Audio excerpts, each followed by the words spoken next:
The London Top Show is sponsored by खाता book. Business हुआ easy. इसका technology का लाभ तो कम नहीं हो सकता है, लेकिन क्यूआर का हिसाब सिंपल हो सकता है। क्या? कैसे? खाता बुक क्यूआर से मैन, ये सब ऐप से पेमेंट एक्सेप्ट करता है और फुल हिसाब को एक जगह दिखाता है। अरे हिसाब सिंपल हो गया। खाता बुक, बिजनेस हुआ इजी मैन।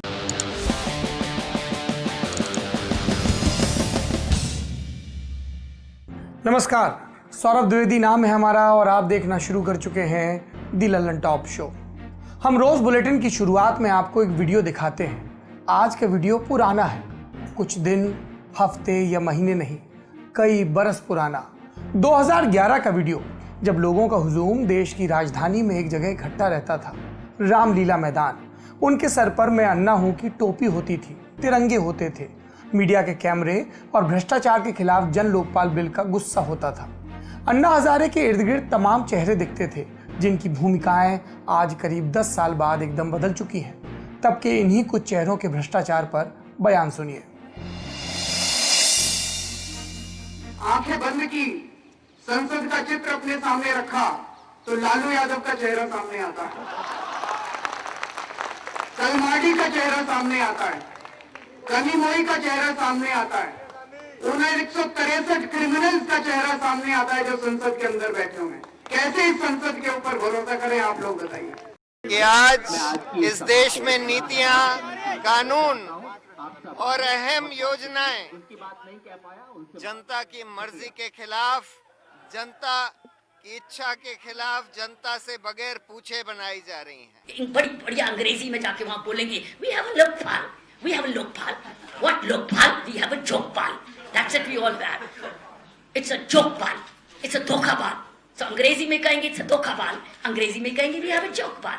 देखिए, अन्ना हजारे का जो मूवमेंट चल रहा है वो जस्टिफाइड एक काज के लिए चल रहा है। करप्शन इशू को लेकर इस समय सारा देश कंसर्न है और इस कंट्री में इन 64 इयर्स ऑफ इंडिपेंडेंस 54 इयर्स तक यदि किसी एक पॉलिटिकल पार्टी ने रूल किया है तो वह कांग्रेस पार्टी है। कांग्रेस के सीनियर लीडर्स, मैं स्वयं अन्ना हजारे जी के साथ अनशन करने के लिए तैयार हूं। आज प्रशांत भूषण समेत तमाम लोग आरोप लगाते हैं कि यह आंदोलन प्रायोजित था। कभी आंदोलन और आम आदमी पार्टी का हिस्सा रहे आशुतोष इस बात को खारिज भी करते हैं। पक्ष विपक्ष में लोगों के अपने तर्क आते हैं, लेकिन हम 10 साल पहले पीछे मुड़कर इन तस्वीरों को क्यों देख रहे हैं? भ्रष्टाचार को लेकर हमारे इस कथित गुस्से का क्या हुआ? लोगों को लगता था कि लोकपाल आएगा तो सारा भ्रष्टाचार छूमंतर हो जाएगा, पर क्या वाकई ऐसा हुआ? लोकपाल और लोकायुक्त जैसी भ्रष्टाचार विरोधी संस्थाएं आज किस हाल में हैं? इस पर तफसील से बात करेंगे, क्योंकि एक लोकायुक्त ने गुस्से से सनी टिप्पणी की है कि यह पद खत्म कर दिया जाना चाहिए। साथ ही शो में आपको यह भी बताएंगे कि हाथरस मामले पर सुप्रीम कोर्ट में दिए हलफनामे में यूपी सरकार ने रात में पीड़िता के अंतिम संस्कार की क्या वजह बताई। इन सब खबरों पर बात होगी, लेकिन सबसे पहले सुर्खियां। पिछले 24 घंटों के दौरान देश में कोरोना संक्रमण के 61,267 नए मामले सामने आए और 884 मरीजों की मौत हुई। 75,787 मरीज ठीक भी हुए। इन्हें मिलाकर देश में कुल मामले हो गए 66,85,082। कुल मौतें 1,03,569। ठीक हुए मरीजों की संख्या 56,62,490। हाथरस मामले में आज उत्तर प्रदेश सरकार की तरफ से गृह विभाग में विशेष सचिव राजेंद्र प्रताप सिंह ने एक हलफनामा सुप्रीम कोर्ट में पेश किया। इसमें सरकार ने दावा किया कि मामले में जांच के लिए तमाम कदम उठाने के बावजूद निहित स्वार्थ रखने वाला एक झूठा नैरेटिव गढ़ने की कोशिश कर रहे हैं। सरकार ने और क्या लिखा हलफनामे में कि निष्पक्षता बनाए रखने के मकसद से सुप्रीम कोर्ट की निगरानी में समयबद्ध सीबीआई जांच कराई जाएगी। असाधारण परिस्थिति और गैरकानूनी घटनाओं के चलते जिला प्रशासन ने मजबूरी में पीड़िता का अंतिम संस्कार रात में किया ताकि हिंसा टाली जा सके। इसमें परिवार की मंजूरी थी और परिवार मौजूद भी था।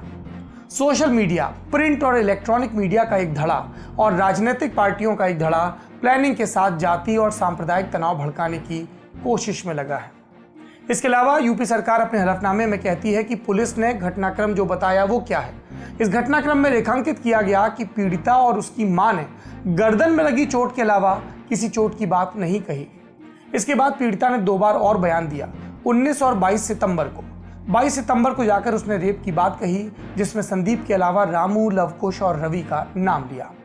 22 सितंबर को ही फॉरेंसिक एग्जामिनेशन हुआ, जिसमें प्रथम दृष्टया रेप की पुष्टि नहीं हुई। फिर 28 सितंबर को परिवार ने पीड़िता को दिल्ली के सफदरजंग अस्पताल में ले जाने की अनुमति दी और 29 सितंबर को पीड़िता की मौत हो गई। यूपी सरकार ने इसके अलावा हलफनामे में लिखा कि इस घटना के बाद योजनाबद्ध तरीके से हजारों लोग सफदरजंग अस्पताल के बाहर इकट्ठा हो गए। कानून और व्यवस्था का प्रश्न खड़ा हो गया। परिवार ने शव लेने से इनकार कर दिया। चंद्रशेखर रावण, कांग्रेस और आम आदमी पार्टी के नेता पहुंच गए। किसी तरह प्रशासन शव को वहां से ले जा पाया।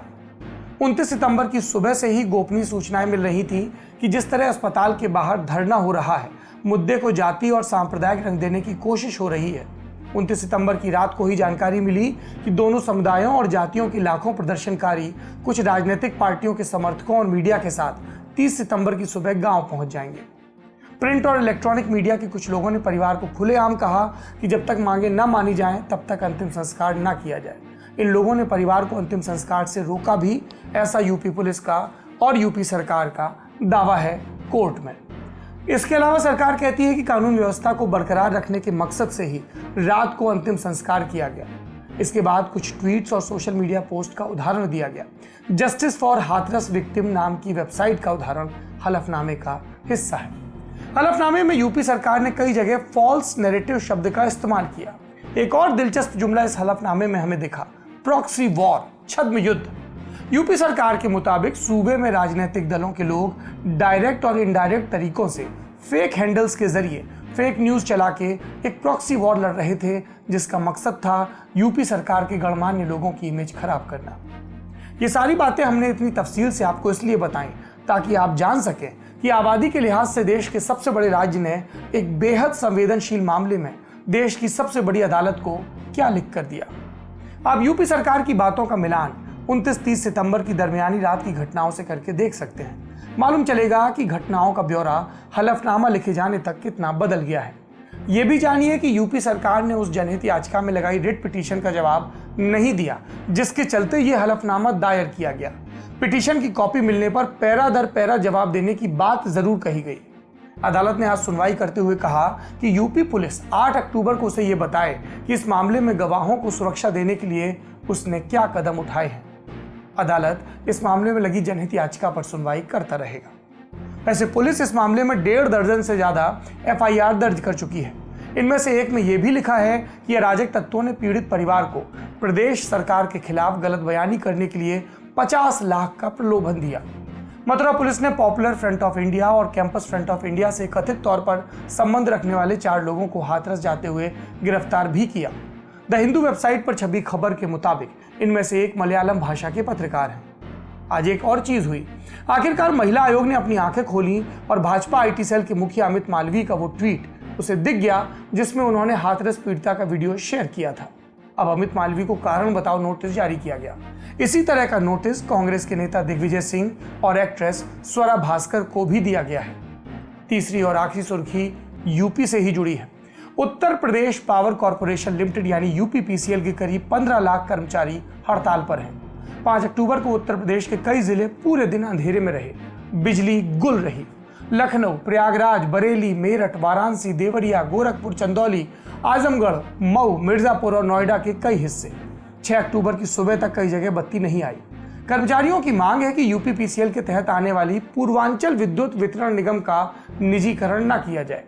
UPPCL तकरीबन 800 करोड़ के घाटे में है, इसलिए प्रस्ताव दिया गया कि एक डिवीजन का निजीकरण कर दिया जाए। कर्मचारी कह रहे हैं कि वो बिजली वितरण में सुधार के पक्षधर हैं, लेकिन प्राइवेटाइजेशन के खिलाफ हैं। इस पूरे प्रकरण में सूबे के बिजली मंत्री श्रीकांत शर्मा के दखल के बाद कहा गया कि प्राइवेटाइजेशन के प्रस्ताव को वापस लिया जा सकता है। पर खबर यह भी आई कि विद्युत कर्मचारी संयुक्त संघर्ष समिति की पावर कॉर्पोरेशन और ऊर्जा मंत्री से बातचीत बेनतीजा रही। जो भी ठोस कदम होगा आपको बताएंगे। आखिरी और सबसे अहम सुर्खी बिहार चुनाव से जुड़ी है। कभी बिहार में JDU और BJP का गठबंधन होता था, तब JDU 141 सीटों पर चुनाव लड़ती थी, BJP 102 पर। यह 2010 का आंकड़ा था। आज हालात बदल गए हैं। अब JDU 122 सीटों पर चुनाव लड़ेगी और BJP 121 पर। टोटल 243 सीटें। जेडीयू अपने कोटे की 122 सीटों में से 7 सीटें पूर्व मुख्यमंत्री जीतन राम मांझी की हिंदुस्तानी आवाम मोर्चा को देगी। बीजेपी के खाते में 121 सीटें आई। इन्हीं सीटों में बीजेपी विकासशील इंसान पार्टी के मुकेश सहनी को एडजस्ट करेगी और उनकी पार्टी के कुछ कैंडिडेट्स को कितने पर करेगी ये अभी स्पष्ट नहीं।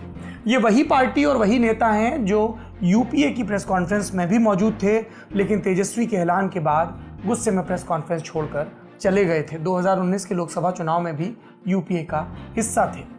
आज की प्रेस कॉन्फ्रेंस में बीजेपी की तरफ से पार्टी के प्रदेश अध्यक्ष संजय जायसवाल थे और थे मुख्यमंत्री नीतीश कुमार। बीजेपी ने कहा कि हम लोक जनशक्ति पार्टी यानी कि एलजेपी और रामविलास पासवान जी का सम्मान करते हैं। बीजेपी नेताओं ने यह भी कहा कि वो स्वस्थ होते तो आज ये नौबत नहीं आती। साथ में जोड़ा कि मुख्यमंत्री नीतीश कुमार हमारे नेता हैं, एनडीए की सरकार बनेगी, 3/4 बहुमत आएगा और पूरे 5 साल नीतीश मुख्यमंत्री रहेंगे। ये भी बात कही गई कि बीजेपी इस बात का विरोध दर्ज कराएगी कि एलजेपी के लोग प्रधानमंत्री नरेंद्र मोदी का चेहरा अपने पोस्टरों और बैनरों में इस्तेमाल ना कर पाए। ये तो प्रेस कॉन्फ्रेंस में कही बातें थी। असल में क्या हो रहा है, बीजेपी के 2 बेहद खास नेता एलजेपी में चले गए। ये उन सीटों के नेता हैं जो जेडीयू के खाते में गई और अब लोग कहने लगे हैं कि एलजेपी के बैनर तले बीजेपी के कई नेता चुनाव लड़ेंगे, जीतते हैं तो उनकी वफादारी किसके प्रति होगी, वो किस समीकरण को दुरुस्त करेंगे और किसके समीकरण को ध्वस्त, ये समझने के लिए रॉकेट साइंस जानने की जरूरत नहीं है। ये बात हम क्यों कह रहे हैं, रोहतास की नोखा सीट से 4 बार भाजपा के विधायक रह चुके रामेश्वर चौरसिया और सूबे में पार्टी के उपाध्यक्ष राजेंद्र सिंह, ये दोनों आज एलजेपी में चले गए। राजेंद्र सिंह के बारे में अटकलें थी कि वो दिनारा से पर्चा भरेंगे, ये भी कि वो पिछले चुनाव में मुख्यमंत्री पद के एक संभावित दावेदार थे यदि भाजपा सत्ता में आती है। लेकिन दिनारा सीट इस बार के टिकट बंटवारे में जेडीयू के पास चली गई और ऐसे में राजेंद्र सिंह चले गए एलजेपी में। इसके अलावा सासाराम सीट से जेडीयू को जब मिली तो वहां के पूर्व भाजपा विधायक जवाहर प्रसाद, उनके भी लोजपा में जाने की अटकलें लगने लगी। पूरे प्रदेश से इस तरह की खबरें आ रही हैं कि जो सीटें जेडीयू के कोटे में गई वहां बीजेपी अपने नेताओं को एलजेपी के बैनर तले लड़ा सकती है बिना ऑफिशियली इस बात को स्वीकार किए। वरना ऐसा क्यों होता कि जो व्यक्ति बीजेपी का संगठन मंत्री रहा बगल के प्रदेश में, जो एक कद्दावर चेहरा रहा, वो अचानक से सीट शेयरिंग के दिन एलजेपी ज्वाइन कर लेता है। कहा जा रहा है कि जो 122 सीटें जेडीयू के कोटे में गई हैं वहां पर वॉकओवर मिलेगा नहीं, ट्रायंगुलर फाइट होगी। कहा यह भी जा रहा है कि बीजेपी की कोशिश ज्यादा से ज्यादा सीटें जीतने की, दुरुस्त स्ट्राइक रेट रखने की है ताकि पोस्ट पोल समीकरण उसके हिसाब से रहे। ये थी सुर्खियां। अब बढ़ते हैं बड़ी खबर की तरफ। गोवा के लोकायुक्त रहे रिटायर्ड जस्टिस प्रफुल्ल कुमार मिश्र ने कुछ तीखी टिप्पणियां करते हुए कहा कि लोकायुक्त की संस्था को खत्म कर देना चाहिए। जनता के पैसे को बिना कुछ किए क्यों खर्च किया जाना चाहिए? अगर लोकायुक्त एक्ट को इस तरह कूड़ेदान में डाला जा रहा है तो खत्म करना ही बेहतर है। जस्टिस मिश्रा पहले गोवा में राज्य मानवाधिकार आयोग के अध्यक्ष रहे, फिर 18 मार्च 2016 से 16 सितंबर 2020 तक तकरीबन 4.5 साल लोकायुक्त के पद पर रहे और रिटायर हो गए। उनके कार्यकाल के दौरान लोकायुक्त दफ्तर को 191 करप्शन की शिकायतें मिली। इसमें 133 केस का निपटारा हुआ। बाकी 58 शिकायतों में 21 ऐसी थी जिसकी रिपोर्ट उन्होंने राज्य सरकार को भेजी। जस्टिस मिश्र का कहना है कि सरकार ने कभी भी इन पर कोई कार्रवाई नहीं की। जस्टिस मिश्र ने विधायक पांडुरंग मदलईकर के खिलाफ आय से अधिक संपत्ति के मामले में एंटी करप्शन ब्यूरो की जांच की मांग की थी, लेकिन कुछ नहीं हुआ। यहां तक कि उन्होंने पूर्व मुख्यमंत्री मनोहर पर्रिकर पर भी इस मामले में जिम्मेदारी से दूर भागने के आरोप लगाए। 16 सितंबर को रिटायरमेंट से एक दिन पहले जस्टिस मिश्र के सिक्योरिटी प्रोटोकॉल को हटा लिया गया। उन्होंने कहा, ये मेरी रिपोर्ट का रिएक्शन है। 5 अक्टूबर को उन्होंने बगैर किसी पारंपरिक फेयरवेल के आधिकारिक आवास छोड़ दिया। सरकारी तंत्र में भ्रष्टाचार है, ये हमको पता है। छोटे मोटे काम के लिए भी अंडर द टेबल जैसे टर्म इस्तेमाल होते हैं, मतलब चुपके से रिश्वत लेना। इसके अलावा नेताओं पर भी भ्रष्टाचार के आरोप लगते हैं। सीबीआई भी भ्रष्टाचार की जांच करती है, लेकिन इन संस्थाओं पर स्वतंत्र न होने और कठपुतली होने के आरोप अब आम बात हो गए हैं। ऐसे में जरूरत पड़ी एक स्वतंत्र संस्था की जो न सिर्फ सरकारी मामलों में भ्रष्टाचार की जांच कर सके बल्कि सजा भी सुनाए। तब हमारे यहाँ केंद्र में लोकपाल और राज्यों में लोकायुक्त बनाए गए। इन संस्थाओं को संवैधानिक दर्जा नहीं मिला।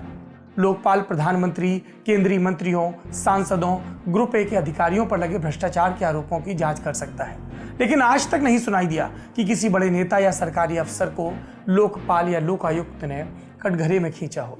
इसकी कई वजहें हैं। एक तो केंद्र में लोकपाल से जुड़ी प्रक्रियाएं अभी तक स्पष्ट नहीं है, बस नाम मात्र की औपचारिकताएं हैं। दूसरा, राज्यों में लोकायुक्तों की नियुक्ति और उनके कामकाज पर राज्य सरकारों का दखल ज्यादा है। आगे हम लोकपाल और लोकायुक्तों की स्थिति पर बात करेंगे, लेकिन पहले देखते हैं कि ये लोकपाल वाला कंसेप्ट आया कहां से। ये कंसेप्ट स्वीडन की ओम्बड्समैन संस्था से आया, जो वहां साल 1809 में बनी थी। नागरिकों की शिकायतों के निपटारे के लिए 20वीं शताब्दी में दूसरे विश्व युद्ध के बाद यह संस्था तेजी से विकसित हुई और काफी महत्वपूर्ण हो गई। न्यूजीलैंड और नॉर्वे जैसे देशों ने यह व्यवस्था 1962 में अपनाई। 1967 में लोकतांत्रिक देशों में से एक ग्रेट ब्रिटेन बड़ा देश था जिसने व्यवस्था अपनाई, और इसके बाद यह कंसेप्ट विकासशील देशों से होते हुए भारत तक पहुंचा। 1960 के दशक में पहली बार ओम्बड्समैन जैसी संस्था का प्रस्ताव हमारी संसद में अशोक कुमार सेन ने दिया। लोकपाल और लोकायुक्त जैसे शब्द डॉक्टर लक्ष्मीमल सिंघवी ने दिए। यहां से शुरू होता है इस संस्था का भारत में सफर। 1966 में पहले प्रशासनिक सुधार आयोग ने 2 स्वायत्त संस्थाओं की सिफारिश की, एक केंद्र के स्तर पर, दूसरी राज्य के स्तर पर, ताकि सांसदों से लेकर सरकारी कर्मचारियों तक शिकायतें दर्ज हो सकें, जांच हो सके। इसके 2 साल बाद 1968 में लोकपाल बिल लोकसभा में पास हुआ, लेकिन राज्यसभा में अटका रहा। फिर लोकसभा का कार्यकाल पूरा हो गया और ये लैप्स हो गया। साल 2002 में अटल बिहारी वाजपेयी की सरकार के दौरान संविधान के रिव्यू को लेकर एक आयोग बना था, जिसके अध्यक्ष पूर्व सीजेआई MN वेंकटचलैया थे। उन्होंने लोकपाल और लोकायुक्त की नियुक्ति के अलावा प्रधानमंत्री को इस संस्था के दायरे से बाहर रखने की सिफारिश की थी। फिर यूपीए की सरकार आई।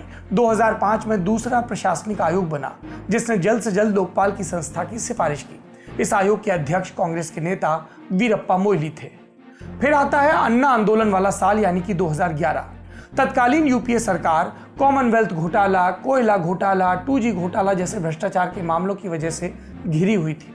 तब मनमोहन सिंह की सरकार में प्रणब मुखर्जी जो मंत्री थे, उनकी अध्यक्षता में मंत्रियों का एक समूह बनता है ताकि लोकपाल बिल के प्रस्ताव की जांच हो सके और ऐसे कदम सुझाए जाएं जिनसे भ्रष्टाचार पर लगाम लगे। 27 दिसंबर 2011 को देर रात तक चली बहस में बिल एक बार फिर लोकसभा से पास होता है। साल 2013 में बिल आखिरकार संसद के दोनों सदनों से पास होता है। 1 जनवरी 2014 को राष्ट्रपति की मंजूरी के बाद 16 जनवरी 2014 से यह अस्तित्व में आता है। लोकपाल का स्ट्रक्चर कैसा होता है? एक समिति जिसमें एक अध्यक्ष और अधिकतम 8 सदस्य हो सकते हैं। समिति का अध्यक्ष पूर्व चीफ जस्टिस या सुप्रीम कोर्ट का पूर्व जज हो सकता है। कोई ऐसा शख्स भी अध्यक्ष हो सकता है जिससे भ्रष्टाचार विरोधी योजनाओं, प्रशासन, कानून और मैनेजमेंट में कम से कम 25 साल का अनुभव हो। बाकी 8 सदस्यों में आधे सदस्य न्यायपालिका से होंगे और बाकी गैर न्यायिक SC, ST, OBC, अल्पसंख्यक या महिला सदस्य होंगे। लोकपाल का कार्यकाल कितना? 5 साल या 70 साल की उम्र तक, जो भी पहले हो। और इसकी नियुक्ति कौन करता है?